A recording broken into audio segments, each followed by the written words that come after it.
All right. Well, great. Well, good morning, everybody. Thank you for joining us this morning for this our Redwood chapter presentation today. And I realized early on, we were looking at different opportunities. We just gone through several presentations on the MAC for the MAC certification and got that out. And it was definitely time for our Redwood chapter to shine as usual with one of the most unique presentations out there. I can't stress the importance of this one. It is definitely timely for us to have it. I would like to bring up a couple what we call not housekeeping, but announcements going forward, and I'm going to let Beth announce our upcoming events. So as you all hopefully know by now, we have our Northern California seminar coming up on October 20th in Fairfield. We have a great agenda lined up, and we are also offering a limited number of free registrations for our hospital facilities staff. If you are someone who would like to take advantage of that, or if you know someone who works in a hospital facility and would like to take advantage of that, please let them know. They can either email me and I'll get them set up, or if they want to register online, there is also an option for that. But the deadline for all registrations is, I believe I have it set to October 13th, I think. So you want to make sure and get your registrations in early, and we hope to see you all there. Great, thanks, Beth. And just another reminder too, for all of us engineers out there, really working to provide a safe environment for our patients and staff and visitors, is that to reach up to your 1-up and your 2-ups and get them involved with C-Sheet.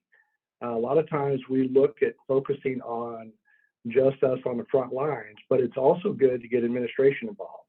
When administration gets involved and they start seeing the complexity of the work that you're doing and the importance of the work that you're doing, because a lot of the stuff is what we call behind the wall, they have a new sense of appreciation and a better support for our engineering departments out there.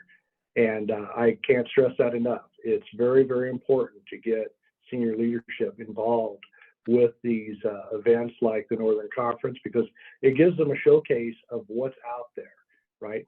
And also what you're doing, even much so. With that being said, welcome to everybody. I will kick this off. I know my vice president here is online. Jeff, did you have anything you'd like to say this morning? No, good morning, no. I don't have anything to say. Good morning, Jeff. Good morning. And Tom, anything you'd like to say? Tom Rowe? Yeah, thanks, Charlie. Just good morning. Welcome to all the members, and I'm excited to see the presentation from Centerpoint. Very good. All right, that being said, I'm going to kick this off and let Dan and Kurt take it away. Good morning. Good morning. Great. Well, thank you very much. Thanks, everyone, for joining us. My name is Kurt Wessels. I'm with Train here in San Francisco, and I'm joined by Dan Briggs with Genesis, and we appreciate your time. Dan's going to do the bulk of the presentation.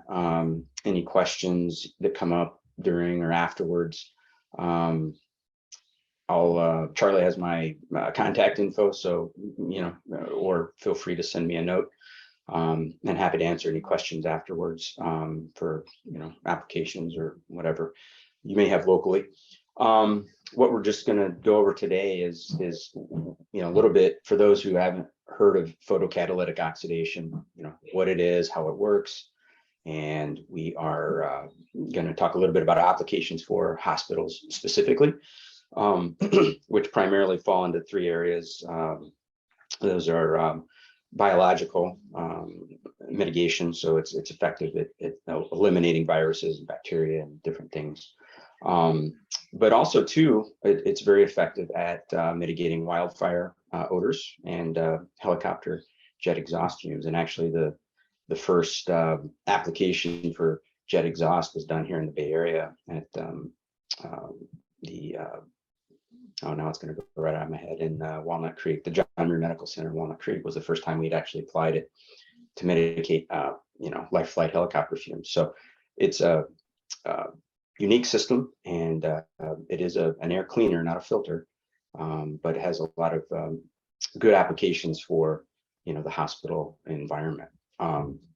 So I'm going to go ahead and introduce Dan and let him take it off. Dan Briggs is the president of Genesis and founder of Genesis.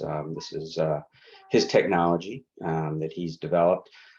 They've taken the photocatalytic oxidation principle and in actual usage have improved it tremendously over what else, the traditional PCO that's out there, to give it a very, very long lifetime, much lower maintenance, a much higher effectiveness at oxidizing VOCs and biological contaminants and so forth. And they're based in Lubbock, Texas. And so with that, Dan, if you want to take it away. Well, I appreciate you allowing me to be a part of your meeting this morning. And it was good to renew acquaintance with Charles Clay. Charles, thanks for having us on. Our technology is something that has been developed over the last 20 years. Our company was founded as a corporation about 19 years ago. We actually started over 20. The evolution of photocatalytics, I hope by the time this is over, you'll be really aware that what you're looking at, those panels that you see in the picture, are at San Francisco Airport, and that's going all the way across the airstream of an air handler. It was retrofitted into an existing system. Actually, it went in as the units were being built at the factory, but it's easy to retrofit. It's scalable, and it can go to multiple application. Our mission statement is pretty plain. We want to keep things simple. We can do retrofits, we can do new, we have standalone units, we can deal with bioaerosols, we can deal with VOCs, and we can help even keep the interior of units clean because our energy source is a germicidal UV lamp. We're not, and I can't emphasize this enough, we're not a light company. We're simply using that as an energy source. So we want to keep things simple. We want to make it easy to install. Primarily, and I probably should have started with this one, we want to make sure it's safe. One of the things about photocatalytics, if you Google it on the internet, you'll find that the early designs tended to partially break things down and create aldehydes. So we've done extensive studies at Research Triangle Institute, and also we've done about a 9-month study at a classroom building on the campus of a major university here in town in Lubbock. And we were measuring a number of contaminants, but one of the most important ones was aldehydes, because that's something that people tend to find on the internet and fixate on. And I hope when this is over, you'll see our design is significantly different from the original iterations of photocatalytic oxidation.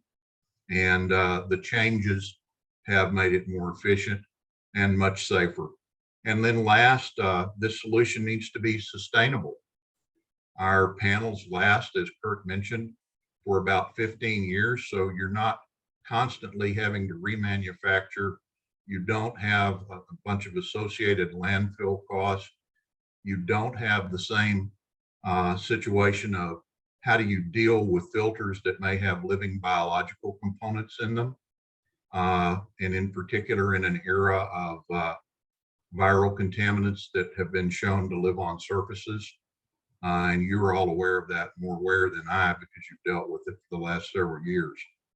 But our goal today is to let you know that we are following along with trends, even with ASHRAE. So one of our engineers kind of did a study of looking back on some ASHRAE journal articles over the last 3 or 4 years.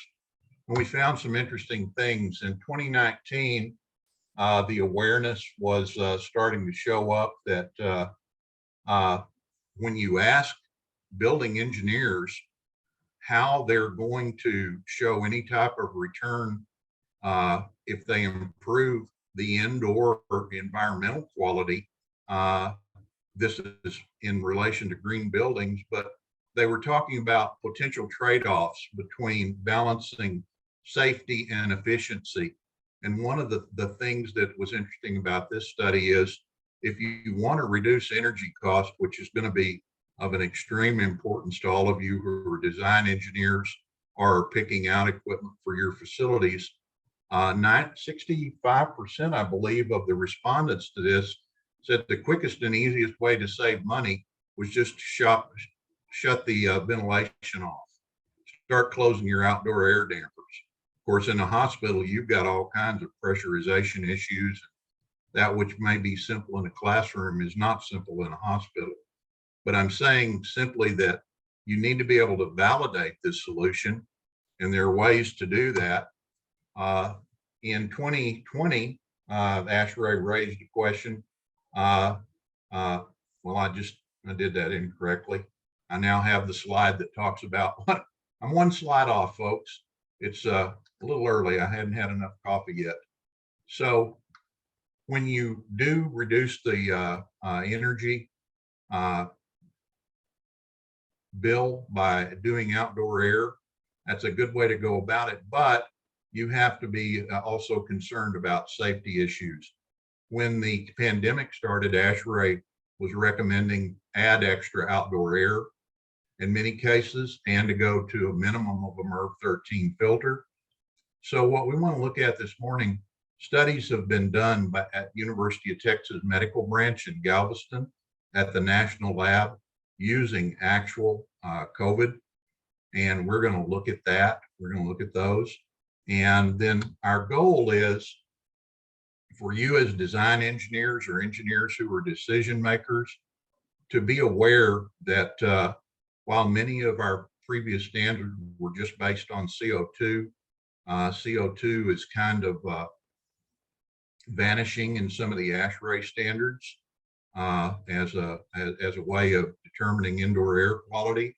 And you have a variety of things to look at now that other people didn't. In your particular trade area, you have a real issue with wildfires. And I understand that that's a concern. I want to make you aware that the systems that I'm showing you have been accepted by the Bay Area Council. I should have the exact name of them. And right now it escaped me. I should have written it down. But they will accept our equipment to deal with smoke from wildfires. We're one of about 4 or 5 brands that has been accepted. We've used the equipment when you're looking at wildfires as recently as just a few months ago at wildfires in Las Vegas, New Mexico. And we did testing while we were there in the facilities that the first responders where they were staying when they were off the front line. So we've got an extensive background. And as I said, we've been in business for 20 years. We're over in 140 hospitals across the United States. We're now starting to expand internationally. I simply want to make sure that you're aware in your facility, if you use our equipment, it will not be an experiment. It won't be the first building that it's ever been used in. And that being said, what is the product? How does the panel work? Has it been tested? What are the features of the product? What are some design considerations for engineers? And I don't think we'll go too much in why other people have bought, but the question is, if you're interested in it, how could it be of service to you and your facility? And how can it be applied? One of the things that was pointed out, I think in about 2009, the Air Force did some research on HEPA filters using viral contaminants. And one of the things they found that the filters started to show breakthrough. So that was a starting point for questions that were raised when we had a global pandemic. Further testing was done last year at the University of Texas Medical Branch in Galveston, the National Lab, which is a sister lab to Wuhan. And they found that indeed the MERV-13 did what it was supposed to. It stopped about 70% of the virus going through. But after they cleared the chamber, this was in a class 3 chamber, after they cleared the chamber and cut the supply, they retested the air in a few minutes. Air was always moving through the filter, and found that the chamber started to have significant levels of virons that were viable. And the only source was the filter itself. So one of the assumptions that we've made over the years is if you capture it, you keep it. And that's not necessarily true with living biological organisms. We've got some excellent standards on capturing particles, graphite particles, and the filters are rated accordingly. But I think we have very few studies done on if you catch a living biological, do you keep it? And these are just an example of a couple of them. One of the things that was indicated by the study done with the viable SARS-CoV-2 anyway, that even though there was a MERV-13 present, the viron started to escape the filter over time. And that's something to consider. Now, I know your primary concern may be wildfire, but I've also seen studies that show that at the forefront of the winds generated by fires, there are bioaerosols that are being forced along, riding the front of it. So it may be a real concern to you. You know your local considerations much better than I ever would. Center point feature. Why center point? And I'm going to show you why I keep calling it center point. As the design on photocatalytics evolved, it has changed from an energy source outside of a media with the energy shining onto the media, which were the first iterations of the product, to having the energy within the media and the energy irradiating outwards, where you got really good energy distribution. But the nice thing is, anything to do with photocatalytics means that you're dealing with a reaction that occurs in a billionth of a second. So that which you create in the device does not go out into the occupied space. So you control where the reaction happens. You can have measurable first pass efficiency. The test that I showed you at the University of Texas Medical Branch found with a virus, the current virus that we're all worried about, that it was below the level of detection when our device was combined with a MERV-13 filter. If it was our device alone, it was about 94% first pass kill. So it's pretty good. If it's any type of staff, the first pass efficiency with no filtration whatsoever is around 99%. So if you combine it with the filter, it's also undetectable. It's very safe. The reactive oxygen species we're creating, or free radical, has a really short half-life, as I mentioned, but it's extremely powerful. It's hydroxyl radical, and it's not broadcast out into the occupied space. And that's one of the concerns, that as a number of indoor air quality products went flying out into the market the last couple of years, and class action lawsuits have started to occur over claims and government money spent. I won't get into all of that. You can study that if you're interested, but I want you to make you aware we're not involved in any of that. Our claims have been based on third-party testing. The facilities that we have gone into, we have gone and we have done after the fact testing in effect to make sure that the product's doing what we claim that it will do. And we will offer the same type of service to any of you that are interested. We don't want you to buy something that's not really a solution for your problem. That's as big a concern to us as it is to you. Hey, Dan, I was Absolutely. going to jump into, for the testing that's a reference. We can send you that. There is a good deal of third-party independent test work that's been done. So if anyone's interested in actually receiving a copy of it, we're happy to send it. Yeah, at the end of the presentation, there is a little QR where if you'll take a picture and do the thing with it, those test results you can get. And we really want you, if you're interested, to look at all of that, because validation and credibility are incredibly important in indoor air quality, because there's so much vendor-led misinformation. And I'm one of those filthy vendors. So I understand that we've put all kinds of claims out there, and I would like for you to feel comfortable with the fact that we don't want you to put our equipment in unless it really meets your need. That's why we've done the testing and are continuing to do the testing. So what's the panel? It is a fiberglass matrix that's coated with titanium dioxide. So as you see on the left, it looks like a screen that has been painted white, and it has some of the openings in the screen that are covered over with what looks like paint, and then it's very poorly pleated.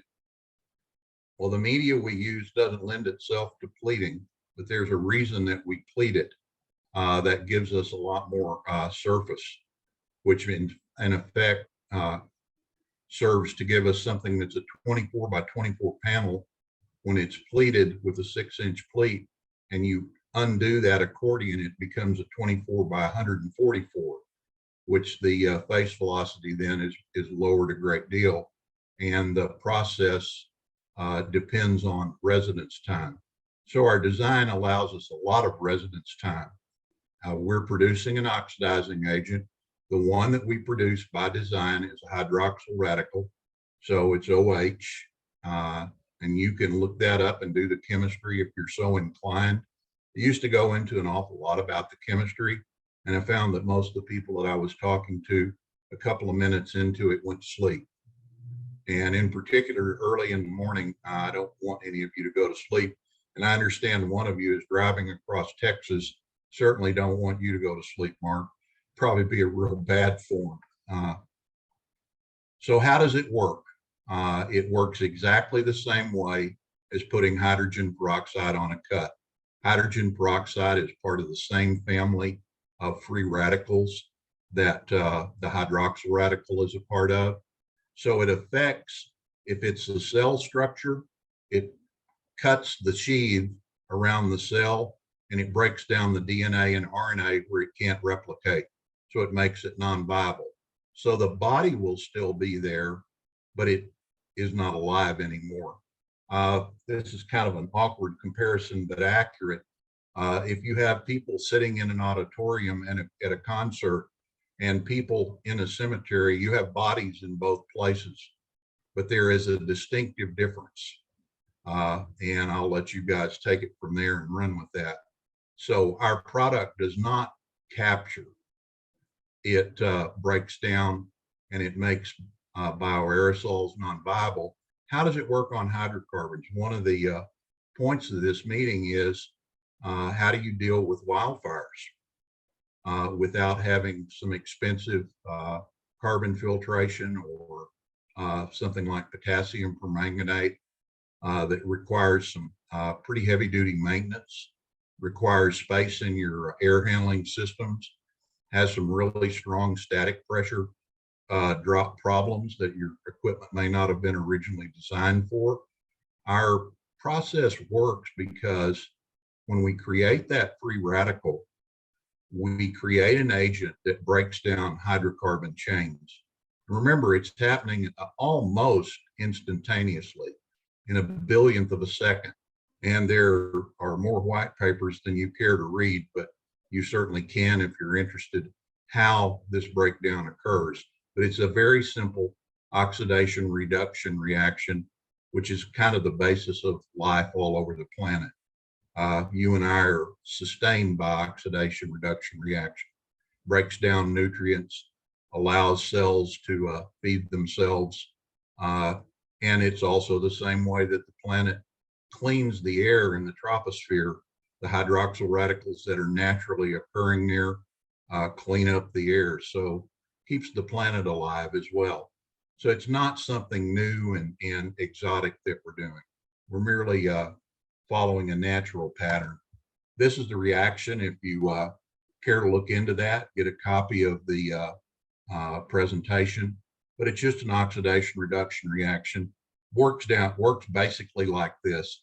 We have titanium dioxide within that coating, which looks like white paint. When the energy from a UV lamp strikes the titanium dioxide, an electron migrates from the inner band to the outer band. That extra electron reacts with water, H2O. It breaks down the H2O into OH, which is the hydroxyl radical. So we've got a dual reaction. We fill that hole that was made, and we also have, in effect, a scavenging agent, that hydroxyl radical that breaks down those hydrocarbon chains. So again, we're not doing anything new. We're just figuring out how nature works itself and trying to duplicate the process as efficiently and effectively as we can. Some of the things that you have to face as healthcare engineers, challenges of resistant bacteria, and really the big one right now is you have a virus that's transmitted through the air. So for the first time, we're looking at something that really gives you a concern over the air within the space. So you're also challenged with where you're going to get the resources to deal with these new challenges, and what new strategies might you need to implement. There where you have wildfires, you're going to have a new bioaerosol that you're contending with, but you also have, due to the changes in the planet, more heat, more fires, and with more fires becomes the challenge of, when I start to shut down all of the outdoor air sources for my building to keep the odors and the associated ash from fire from getting in my building, how am I going to keep my indoor environment safe? What am I going to do for those air quality issues? And remember, I'm aware, as you're aware, indoor air quality is just one small portion of the indoor environmental quality. And you as engineers are trying to look at it from a number of different directions. What I'm talking about really is one specific area, which is air quality. And so I think that we offer up a fairly nice solution in that a single panel installed in an Airstream can deal with both the VOCs, the odor causing agents, and the bioaerosols. So you get a little bit more bang for your buck. So to address the issue of resources, the more things that a technology is able to do, the more problems it's easier to deal with for the same energy dollar, is something you ought to consider. And so this may seem a new strategy to many of you, but again, we've been in business for 20 years. The original concept pretty well dates from the late 1990s. The problem was the original design was kind of clunky. What you're looking at now with our panel that we were able to patent last year is almost like comparing a Model T to a Ferrari. There are a lot of changes that have undergone, and when you look at the panel, you say, well, I don't see any. And that's because most of the things we've done, you have to have a microscope to see. It involves crystals, it involves coating, it involves energy distribution, it involves improving residence time. But the overall desire is to get the most bang for your energy dollar by first pass efficiency. So I will simply say that when you look at emerging technologies, this is one I think you should consider very seriously, because it has single pass efficiency. You don't have to wait for 6 to 8 hours to get the impact, because when you're having a fire, the problem starts immediately. And you're more aware than I what kind of problems it leads to those of you who are involved in hospital administration and engineering solutions. So your expected results, if you put the panels in, are lower levels of VOCs or odor control, or in some case, they're VOCs that don't cause an odor, but are problematic. And then the second thing is the lowering of airborne or bioaerosols. So to kind of summarize, testing has been done recently with this technology using SARS-CoV-2. And the results were that when the units were tested at UTMB, the overall impact was that the virus itself, and you can see they were pretty high concentrations, and it was a logarithmic reduction, and it was about 99.96. But since they couldn't detect any in the chamber after it made its single pass through, this is a quote from Dr. Lawrence's team, the true reduction could have been greater than 99.96. So I think it's a really good result. I think it's what I'm telling you. It's something that has been tested. This particular one, you need to, if you do it in the lab, you need to confirm it in a real building. It's really difficult. Our company spent about $140,000 using a variety of technologies at the University of Oregon to see if we could actually use a structure that had known COVID patients in it in a small room. There definitely was COVID there, but every technology that we attempted to use to collect pretty well killed the virus itself, the collecting agent. So we had to rely on the test results from the lab. However, an indicator of the effectiveness of free radical producing device is bacteria. In bacteria, we do have proven methods to collect it from the air. So we compared with our equipment on and off in a structure that was using ASHRAE 62.1 prescriptive methods for classrooms. And the biological change was 22.2% in favor of just using the PCO panel. And I'll get to that study in a minute. It was one of those serendipitous moments when we had the structure and we had test devices there over a several month time period. And we went back in to do testing. And the assumption was that the dampers were open the entire time. And when we went to turn our equipment on, we found that the outdoor air dampers had been closed the entire time that our equipment was in. So our test results were based on using our equipment alone. We'll look at those graphs in a minute, and I think you'll find them interesting because they do give you a TVOC level, which gives you an indicator of what the equipment will do with wildfire and the odor that is resultant.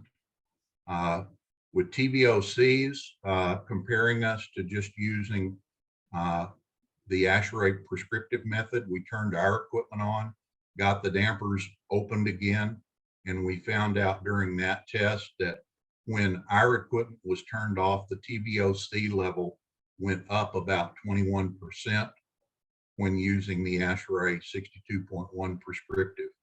So in effect, what we did was a 62.1 IAQ procedure test. Though we didn't start out that way, that's what we found out because indeed those dampers had been shut off through the time period that we were monitoring the structure. So I think it can give you a level of confidence that we very definitely have an impact on TVOCs, which those hydrocarbon chains, of course, are what are causing your odors from the fires. We've also done third-party testing at Research Triangle Institute with a number of organisms. The one that's kind of important is the far left. At 500 feet per minute in a single pass with no filter, we destroyed any type of airborne staph at a rate of about 99%. The MP that's there on the chart is tuberculosis. So we've done extensive testing. Odor control and VOC reduction. We've done odor tests comparing our equipment to a carbon blend with carbon bed filtration that was embedded with the coconut carbon. Anyway, it was pretty expensive stuff. The end result of this was that we were very close to duplicating in that smell test the results that you got with a much more expensive solution, which was activated carbon. You had to be 50 times above the concentration that is the OSHA detection threshold before you started to see a difference between us and the carbon. So these are a number of PCO devices that are on the market. I want you to be aware that there's a difference just because it may say photocatalytic oxidation. The design matters. It's of some real importance. So the gold standard, which would be the potassium carbon blend, was about 68% reduction in a single pass. Our panel alone was about 54.2. The rest of the PCO devices, if they were by themselves alone, were less than 4% reduction in a single pass. If you used a pleated carbon coated filter along with them, it was about a maximum of 35% reduction. But those small 2-inch pleated carbon filters really in a wildfire situation probably become clogged up real quickly. So our testing was, we're looking at 4 tests here.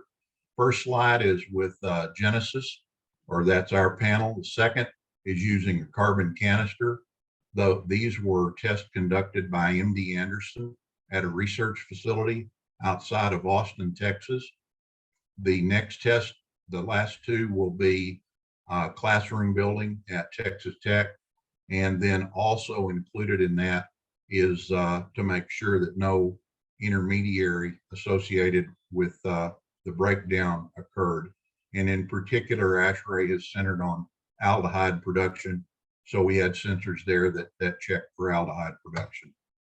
What you find is when they introduced the smoke into their chimney, the way that MD Anderson did the test, they took a scaffold and it was 100% outdoor air going into the research facility, but they built a chimney using scaffolding with canvas. They filled the chimney with smoke, then they opened it into the inlet on the air handling unit.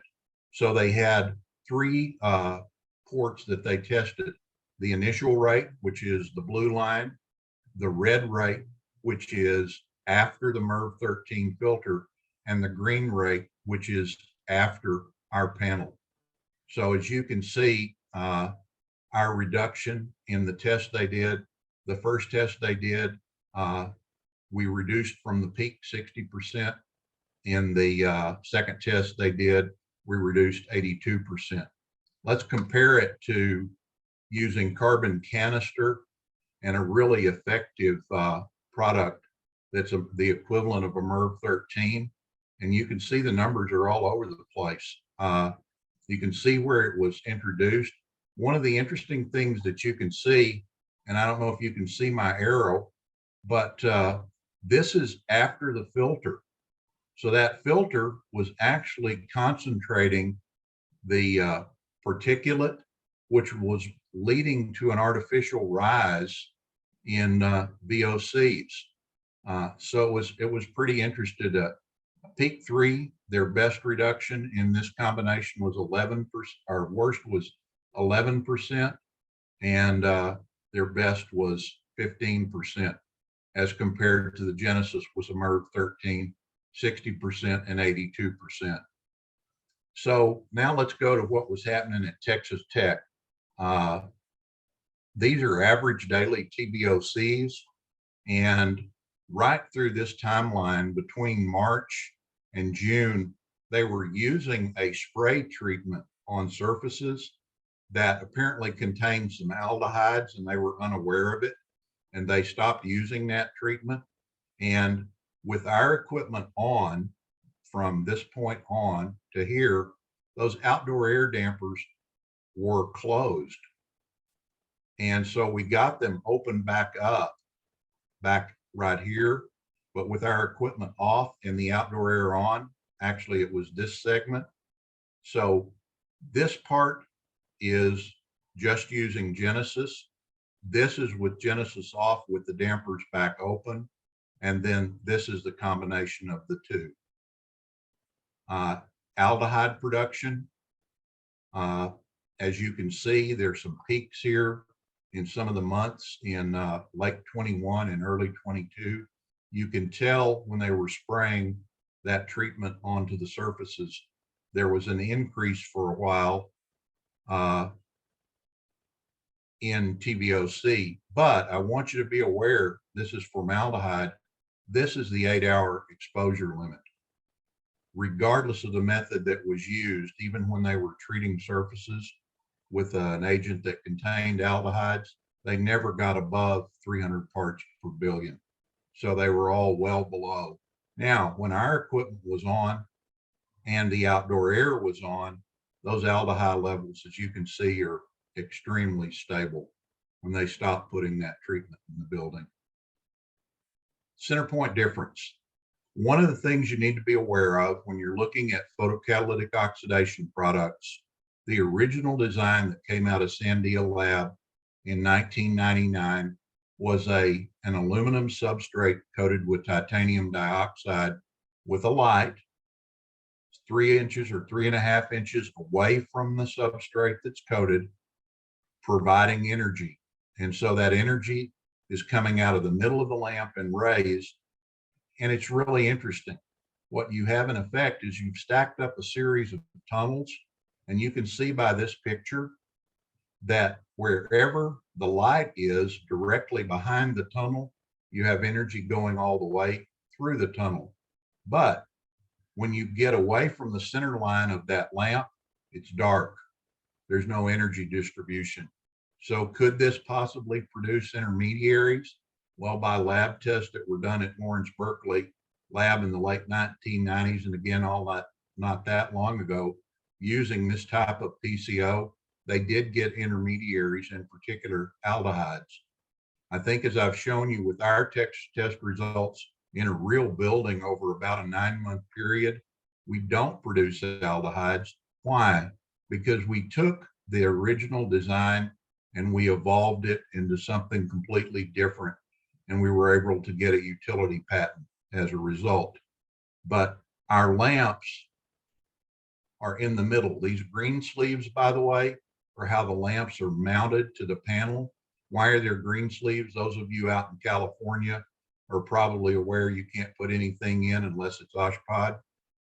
Those lamps are how we might have had a problem. So our mounting was flexible. We passed all the OshPod tests. So all of our panels will meet OshPod requirements, and our certification is current. So when a contaminant comes through this panel and it's turned on, you can see the lamps from the middle are going, the energy's coming from the middle to the outside, which means what's our illumination? It's all the way across the panel. What is it if you're buying a PCO product that has a lamp shining on honeycomb from the outside? There are dark spots, and the dark spots, nothing's going on. So that's difference number one of our particular design. Our free radicals are created then all the way across the panel. So we have a continuous field of free radicals. We have the reaction only occurring because it happens in a billionth of a second. Wherever you put this panel, that's where the reaction is. If you want, you can put it on a supply, you can put it on a return, you can recirculate it in the space with units that are designed that have their own blower. We have standalone versions, but the thing that's common to all of them is at the heart of the system is this panel. Why do we have pleated media? I think I spoke of that earlier. When it's pleated and you unfold the accordion, you give yourself a lot of surface area. And the easiest way to gain that was just to pleat it. One of the questions you might ask is, well, your energy source is a UV lamp. How long does that lamp last as far as the energy production? Remember, UV lamps are funny. Most maintenance departments look at them and say, well, it's still producing light, so we don't need to change it. That's not true. What we're using that lamp for is energy. And the energy curve is like a hockey stick. And at about 12,000 hours, it drops off significantly where it really won't energize all the way to the edge of the panel. So one of the things as a design engineer you need to be aware of, that when you deploy this product, your facilities maintenance folks need to know the maintenance cycle, and you need to make sure that also your financial people are aware that the maintenance cycle is once a year. Even though it's 15 months, it gives you a fail safe, but these lamps need to be replaced annually, but they're a fraction of the cost of the panel. And the panel itself lasts for over 15 years of continuous usage. So what's happening? You have a high concentration of contaminant, either hydrocarbon, which are the odor, or bioaerosol. You're using the air handling method of choice. Either it's a standalone unit that has its own blower, or you're using the blower off an air handler or a rooftop unit. The contaminant comes through the panel. The panel does that oxidation reduction reaction, and a lesser amount comes out the end. And if you're measuring just the bodies on bioaerosols, actually probably the same number of bodies are coming out as going in. So any test you do with the bioaerosol with this type of technology, the only valid test is viable, non-viable. So you have to take the samples and have them cultured to see if they're alive. Because if you just look to see, well, it didn't do anything.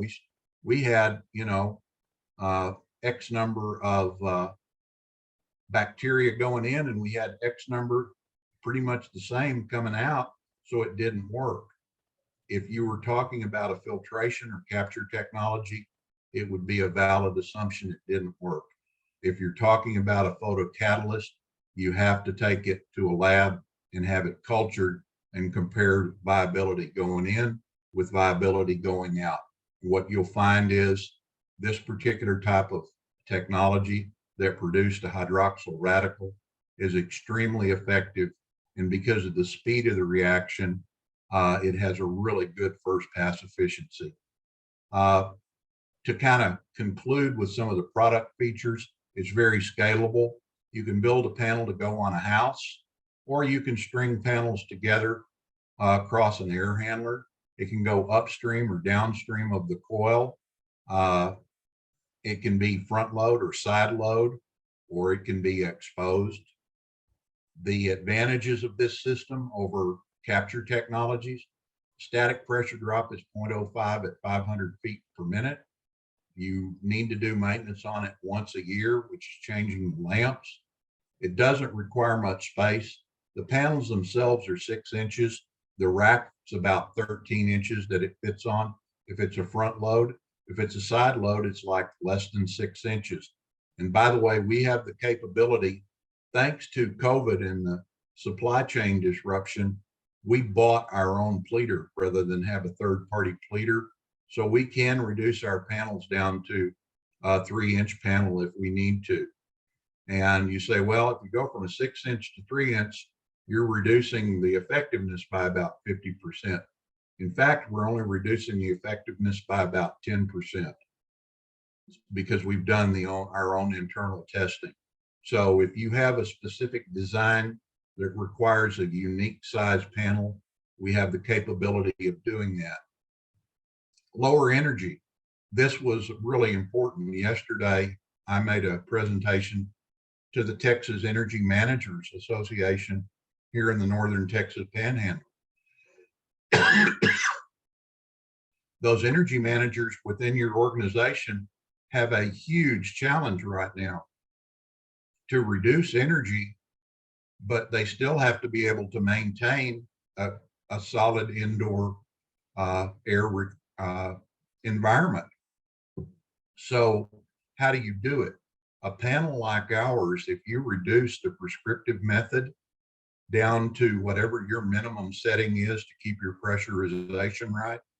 The payback on that building at Texas Tech was 3 months because it's hot in Lubbock. So in the summer, they paid for our panels in 3 months, which means the energy managers started seeing a return on their investment and could help offset the rising energy cost by lowering the capacity requirement on that coil in that unit. Very sustainable. It lasts for over 15 years. And so you have one device that if you mount it in a place where it's shining on the coil, that germicidal lamp will help keep the coil clean. You will reduce your VOCs for your odor control, which is of great importance to you in California with forest and wildfires.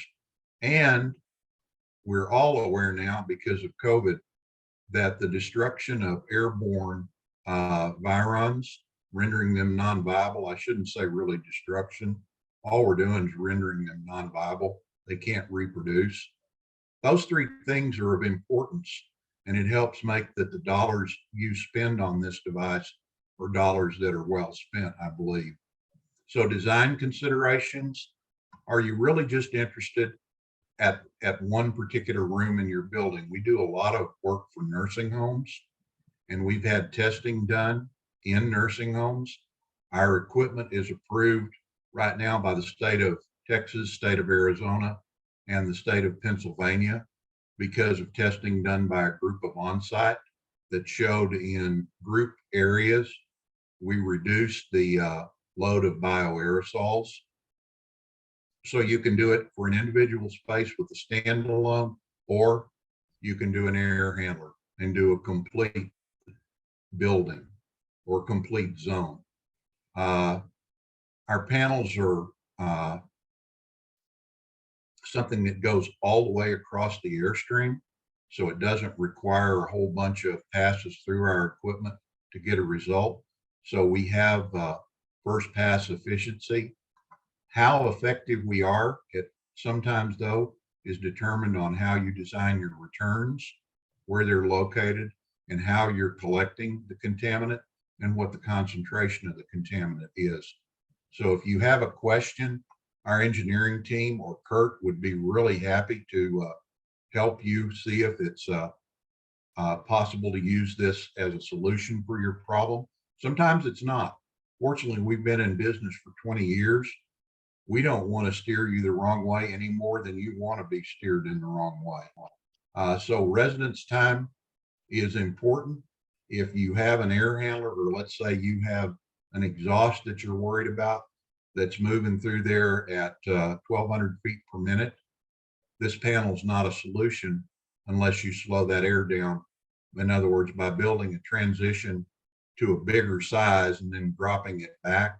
We've done that on exhaust in buildings, but on inlets, it may be the same thing.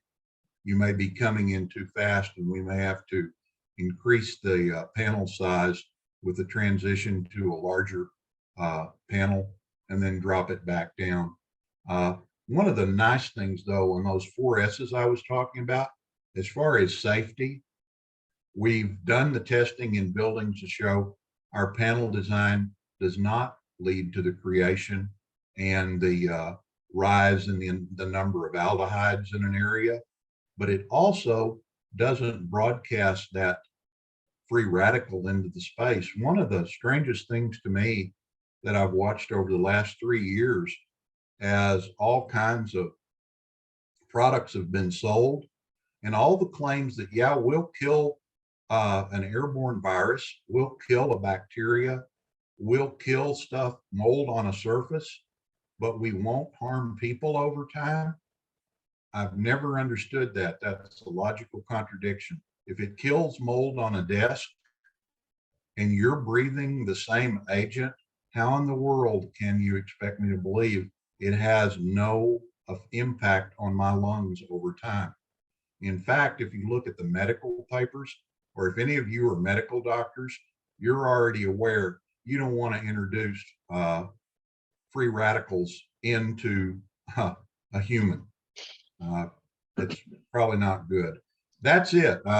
I will now, I hope, have a few minutes for you to answer questions.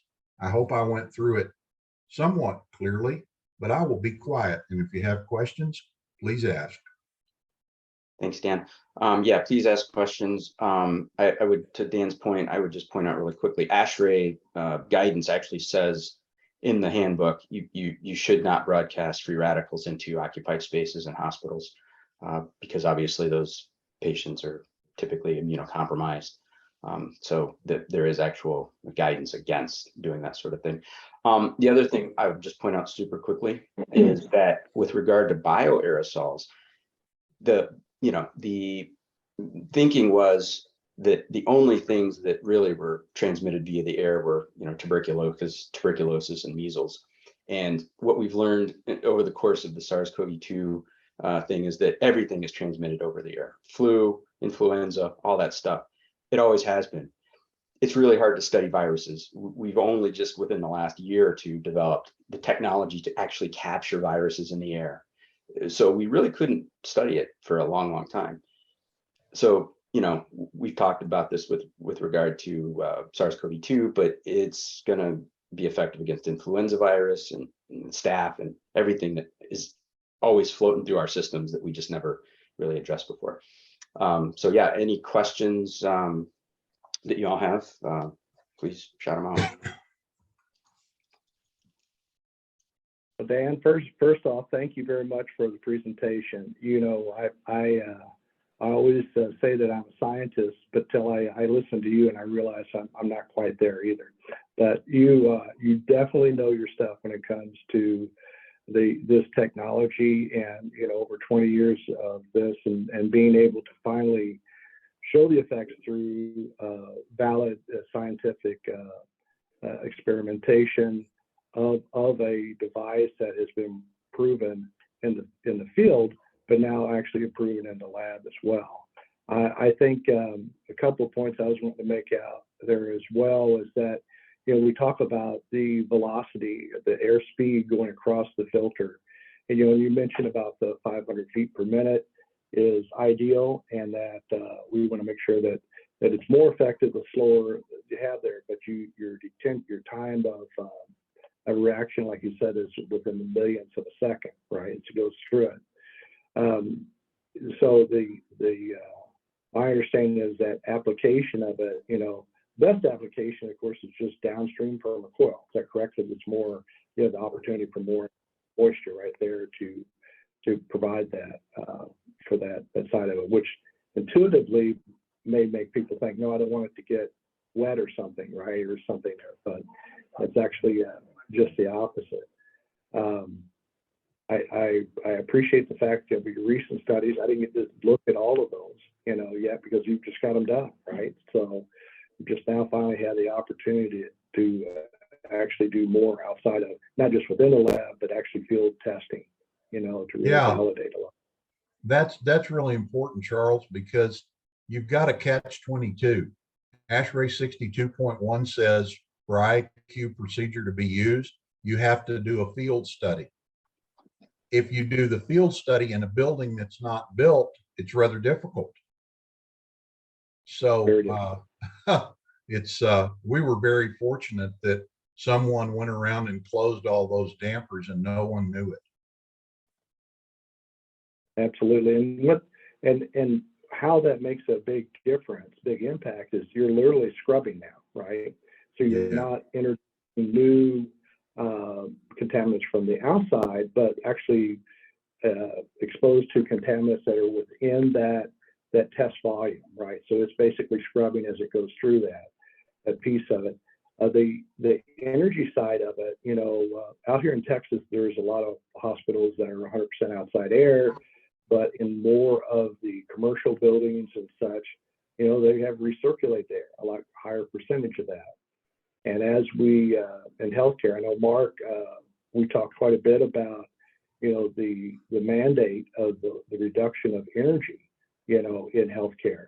And one of those reductions of energy is to reduce that outside air and to have more recirculated air, right, or return air. And in doing so, we end up having a higher concentration, right, of contaminants that can be within that are generated from within. So the cleaning of that air beyond just filtration is becoming more of something for us to look at, I guess, within that space. You mentioned too about the senior center that, you know, they're trying to reduce those odors that are within that space. And I know that, you know, Kurt, you've got the product out there and you guys have mentioned that as well. It's a standalone scrubber. It's a filter, and then it has the Genesis air cleaner, you know, with the fan within that. So it's pulling that air through within that space, doing what we used to always call a scrubber. And you can reduce those odors by doing that significantly. So that application is probably more, you know, on the commercial side as well, because it's hard to catch in the middle of a design of an air handler and say, hey, I want to introduce an air cleaner, you know, because us design engineers, we understand filtration, you know, we understand thermal loading, you know, we understand the velocities, you know, that we have. But an air cleaner is something that's kind of new to the design world, you know, and still trying to get that implemented. But it's becoming a new ask by the public is, what are we doing to make a healthier building? What are we doing to reduce our energy load? And in the process of reducing our energy load, we can actually create an unhealthy building environment. And this is one of those solutions to mitigate that risk of reduction of energy and an increase in an unhealthy environment. This is a mitigation of that as well. So I really appreciate the opportunity to have you guys come out today and to present this. I'm always fascinated. I always learn more. I will definitely study the slides. I'll tell you that. Because it takes Dan, you're a true scientist, and Kurt, you are as well, you know, coming through this. I'm glad John and I are going to have a call after this so we can chit and chat, because he's all the bio side of it. So he knows, he is the forensic science piece of this. So anybody else have any questions? I'll open the floor.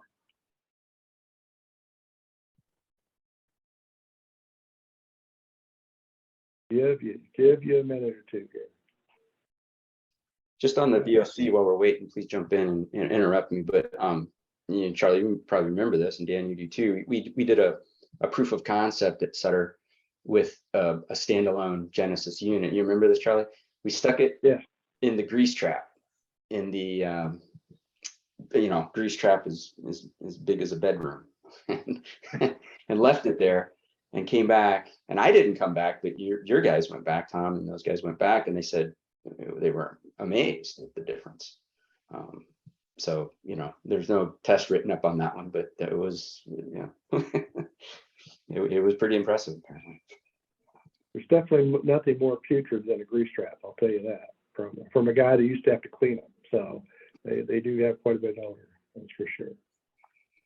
Well, with that, if we're good, John, you okay? John, do you have any comments this morning, sir? You're good? All right, good. We'll talk afterwards then. That's good.